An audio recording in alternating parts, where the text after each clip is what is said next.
Assalamualaikum warahmatullahi wabarakatuh. Selamat pagi anak-anak hebat. Sudah siap untuk belajar hari ini? Mari kita belajar IPA. Hari ini kita akan belajar tentang sistem reproduksi pada manusia.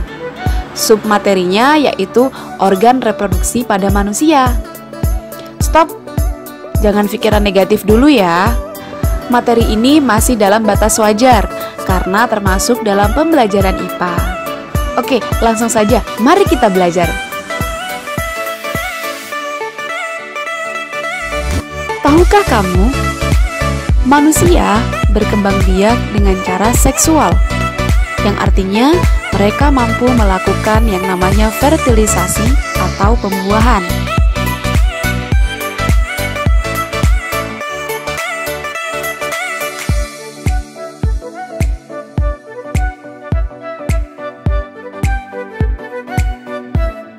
Pria menghasilkan sel sperma, sedangkan wanita menghasilkan sel telur atau ovum. Ketika sel sperma dan sel telur melebur menjadi satu, maka akan terjadi fertilisasi atau pembuahan. Tahukah kamu bahwa dari miliaran sel sperma yang masuk ke tubuh wanita, hanya akan ada satu sel sperma yang mampu membuahi sel telur? Nah, pasti penasaran kan? Fertilisasi akan kita bahas pada pertemuan berikutnya ya. Bagaimana bisa ya sel telur dan sel sperma dihasilkan dalam tubuh manusia? Apa mungkin itu terjadi? Mungkin saja. Pertama, kita harus mengenal dulu apa saja organ-organ dalam reproduksi pria dan wanita. Organ reproduksi pria. Pertama, ada penis, bagian luar organ reproduksi yang berfungsi sebagai saluran kencing atau urin dan saluran sperma. Kedua, skrotum, bagian seperti kantung yang di dalamnya terdapat testis, berfungsi menjaga suhu testis agar sesuai untuk produksi sperma. Selanjutnya, testis, bagian yang berbentuk bulat telur yang tersimpan dalam skrotum, berfungsi untuk memproduksi sperma dan hormon testosteron. Yang keempat, epididymis, saluran yang keluar dari testis yang berbentuk seperti tanda koma dengan ukuran kurang lebih 4 cm, berfungsi sebagai tempat penyimpanan sperma sementara.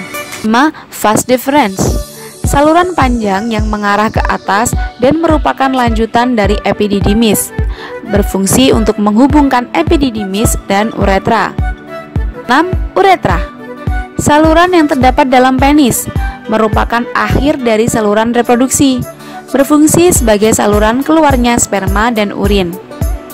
Kelenjar vesicula seminalis, bagian yang berbentuk seperti kantung kecil berukuran kurang lebih 5 cm yang terletak di belakang kantung kemih, berfungsi menghasilkan zat-zat yang diperlukan untuk perkembangan sperma.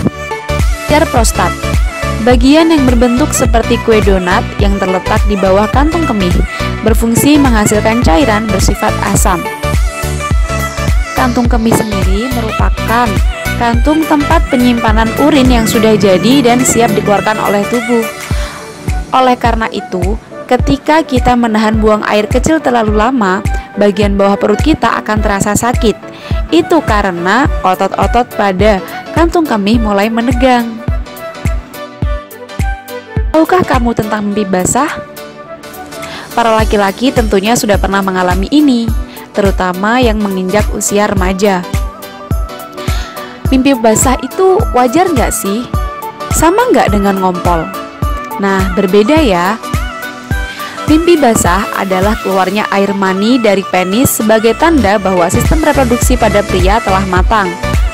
Biasanya terjadi saat berumur 10-14 tahun.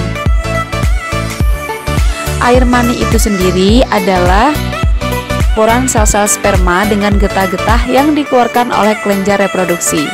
Jadi beda ya. Kalau ngompol adalah keluarnya air kencing dari tubuh manusia sebagai zat buangan dari proses ekskresi. Sedangkan kalau mimpi basah adalah keluarnya air mani, yaitu sperma yang telah bercampur dengan getah karena telah matangnya proses reproduksi pada pria. Organ reproduksi wanita. Yang pertama yaitu ovarium. Berjumlah 2 buah terletak di samping kanan dan kiri rahim, berfungsi untuk menghasilkan sel telur. Tuba Fallopi atau sering juga disebut dengan oviduk merupakan saluran dengan panjang kurang lebih 10 cm yang menghubungkan ovarium dengan rahim. Fundibulum, struktur berjumbai dan merupakan pangkal dari tuba Fallopi. Infundibulum identik dengan bentuknya yang seperti corong. Rahim, struktur seperti buah pir yang berfungsi sebagai tempat berkembangnya janin selama kehamilan. Endometrium, lapisan yang membatasi rongga rahim dan meluruh saat menstruasi terjadi. Vagina, saluran yang menghubungkan lingkungan luar dengan rahim, saluran mengalirnya darah menstruasi, dan saluran keluarnya bayi. Serviks, struktur rahim bagian bawah yang menyempit dan membuka ke arah vagina. Jadi prosesnya seperti ini.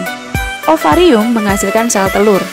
Saat sel telur tersebut sudah matang, maka akan dikeluarkan dan ditangkap oleh corong berjumbai yang disebut infundibulum.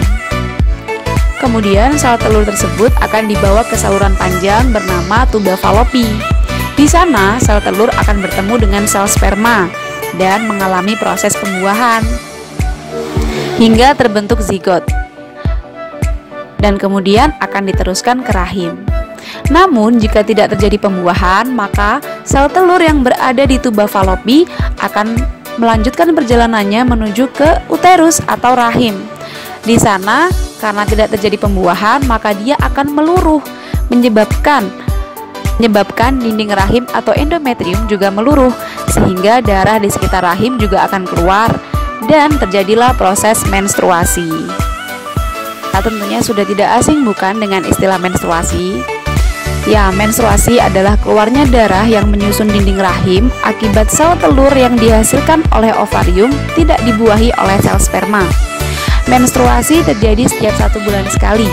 Lama siklusnya kurang lebih 18 hari untuk siklus pendek dan 40 hari untuk siklus panjang.